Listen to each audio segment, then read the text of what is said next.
Hey guys, you are cooking with Steffo today. I know it's been a while since I've been on. It's just been crazy. Life's just crazy. But I have a ton of prep work that I need to do today, so I wanted you guys to do it with me. We are going to start by making homemade mayonnaise. I have been trying to be gluten-free for, I think this is my third week. That doesn't really have anything to do with mayonnaise, but I'm trying to not eat any gluten. I'm also trying to really be careful about my sugar and not have any alcohol. So, all the fun things, right? But I can still have dip with my veggies, and I can still have a salad dressing that tastes great. So it's a better option for me to make it from scratch, and it's super easy to do. So I thought I would show you guys how to make it because, like I said, it is easy, and I know it's one of those things that can be really intimidating, like, oh, we're gonna make mayonnaise.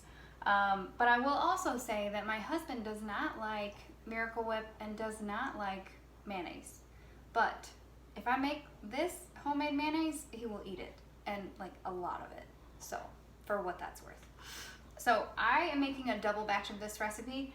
I just find that when I use the food processor, the mayonnaise comes out a lot fluffier, and it just comes out a better texture for what I like. You can make it in a single.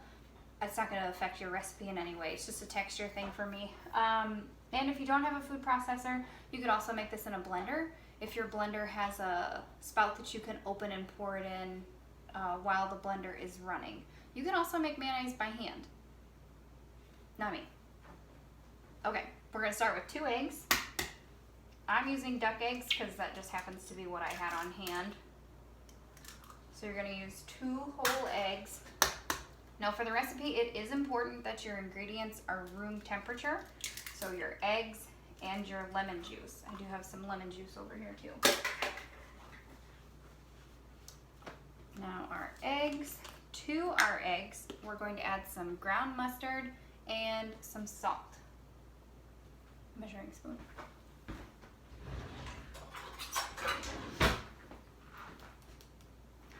So since we're doubling the recipe, we're going to use 1 teaspoon of ground mustard.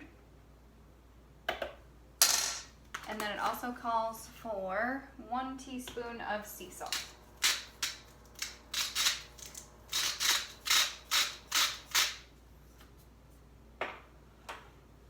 Our last ingredient is a 1/2 cup of olive oil, or you can use avocado oil.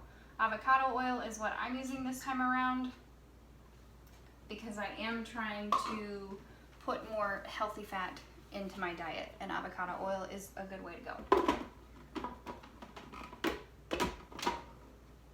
So we're going to start this on low just to get it mixed.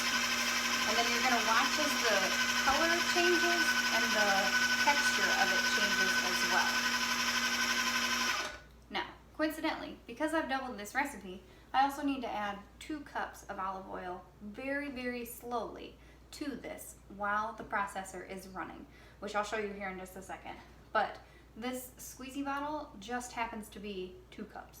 So what I like to do is while the food processor is running, I turn this over. You can either leave it up here and it'll slowly drain in on its own, or you can squeeze a little at a time and it'll mix in as well.